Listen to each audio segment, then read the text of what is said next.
what was so great about the first one was that it trusted itself and it took its time, and it was less about blood and guts and gore and more about the psychological themes and the moral dilemmas, the creep factor rather than the boo factor. The Ring is more of a gothic horror story than a teenage slasher movie, you know, but it still has that teenage element. So, did you guys, you know, do anything? Like what? Oh my God, you totally did! You a hoe! Tell me now! But it isn't all about, you know, sticking a knife through a teenager's eye. You know, it's kind of being frightened to death, you know, which is a different kind of horror.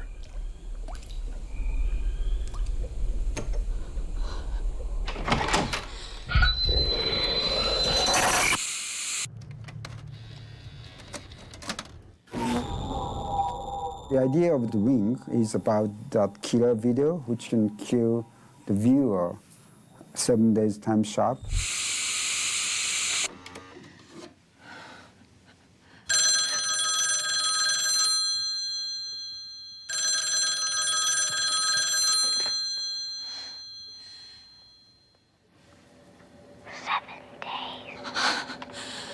Before I did Ring, I was starting to think the horror genre was getting a little out of style, if you know what I mean. It's about creating an atmosphere of anticipation, apprehension, dread. Part of what Gore did is be very careful about when you give an audience the release and when you withhold the release. The last really great horror movie was The Shining. If you go back and look at The Shining, it's all dread and very few big things that go bump in the night, traditional scares. As a result, you leave that movie probably more disturbed than any horror movie. Same with Rosemary's Baby, which is much more a sense of dread, as opposed to The Omen, say, which is just full of, like, jump out of your chair scares.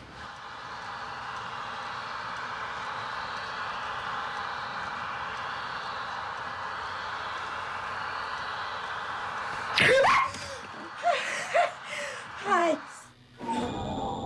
Whether you were scared or not when you saw The Ring, you can't question how spooky that film was, even when there wasn't a big fright. It had a subtle eeriness to it.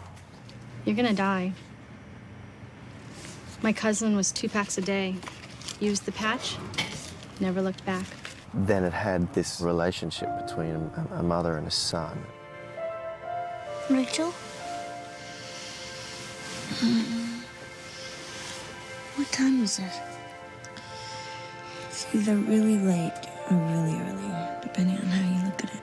So there was a very human side to that, which I think helped people appreciate it, that maybe necessarily wouldn't rush out to see a horror movie.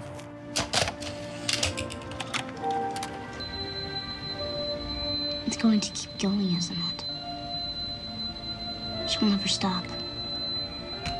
Don't worry, sweetie. You're gonna be okay. I've got the scariest freaking movie you'll ever see.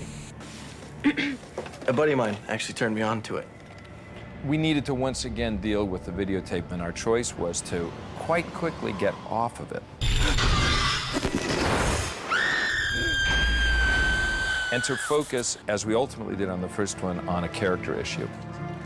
Emotionally, she's obviously in a very different place. She's living with this enormous guilt.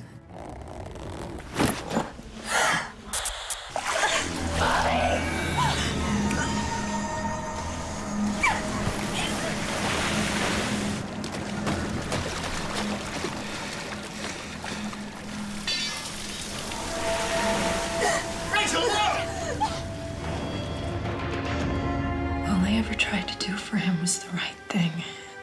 It only ever made things worse. Then it wasn't the right thing, was it?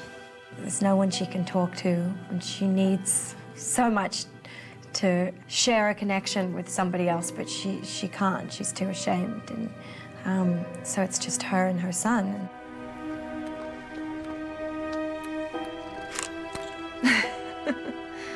Come on, Aiden. Let's go home.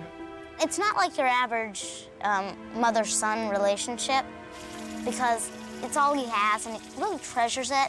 Doesn't have a dad, doesn't have any friends. All he has is a haunting memory of Samara and his mom. You know, it wouldn't kill you to call me Mom now and again. Ma, Mommy. But Rachel, you know, is more your personality. Her only focus now is how to protect him and raise him in a way that she feels he's safe. Aiden! Her life has changed forever, but she's going to try and create the purest, simplest way to deal with it. What should I do? Be a good mother. I love you, Mommy. It is a very character-rich, a very direct approach to movie making. There was once a time when horror was like really mainstream in Hollywood, when the best directors and the best actors and the best writers contributed to the genre. That was what we had in mind.